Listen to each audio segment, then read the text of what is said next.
My name is Tim Grace. Behind me is my law partner, Brian Sexton. My name is Tim Grace, G-R-A-C-E, and behind me is my law partner, Brian Sexton, S-E-X-T-O-N. You know, today's really not really a day to celebrate.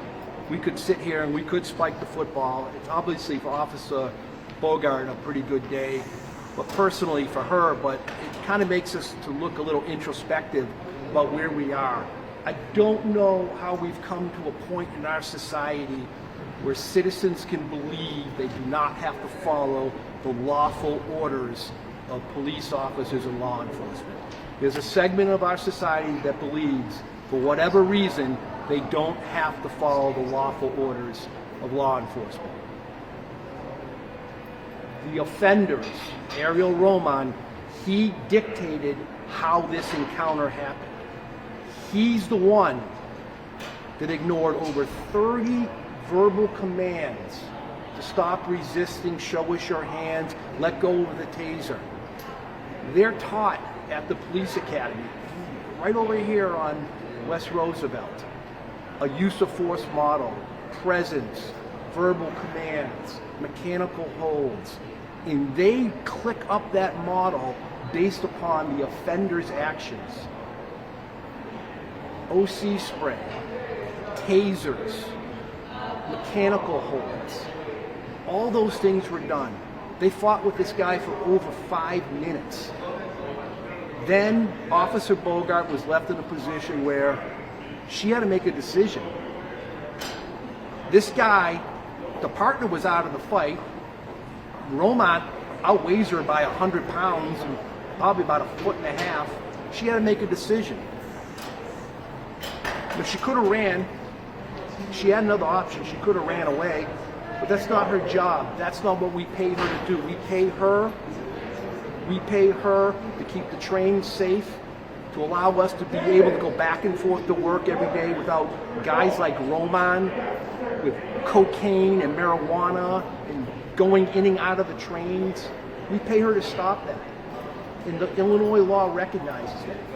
Judge Claps listened intently to that case, and Judge Claps made the right ruling. There is no doubt about that. And unfortunately, for Mr. Roman, he pretty much perjured himself. And we'll see what the Cook County State's Attorney's Office does with that. So what does this mean for Officer Bogard's police board case? So now we go to the administrative part of the case, and the police board will have to determine whether or not she is fit for duty. You know, we've got COPA down on West Chicago Avenue that sits and reviews all these cases. We've got oversight, command channel review, we've got force review, we've got a consent decree. We've got all of these entities out there that are looking at Chicago police officers to make sure that they are doing what they're supposed to do. And yeah, there are bad apples out there. Oh, I'm sure there are. There are bad judges, there are bad lawyers, there are bad journalists, okay? But that's not the majority of the young men and women, old men and women, that get up every single day, check out a radio, put on a uniform, and go out and try to protect us so that my wife, my kids, your wives, your kids can get on the L track at Grand Avenue and go back and forth to work or home or do whatever they wanted to do.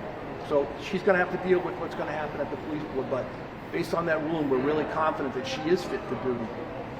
Do you see this case serving as a precedent for future use of force cases involving officers? I do, in the sense that I think that not all cases are the same, obviously, and maybe Brian might be better to answer this question, but I think that we're now looking at a period now where we're recognizing that as there's an increase in violence in our city, and we got to live with all that, that police officers were starting to understand how difficult their jobs are.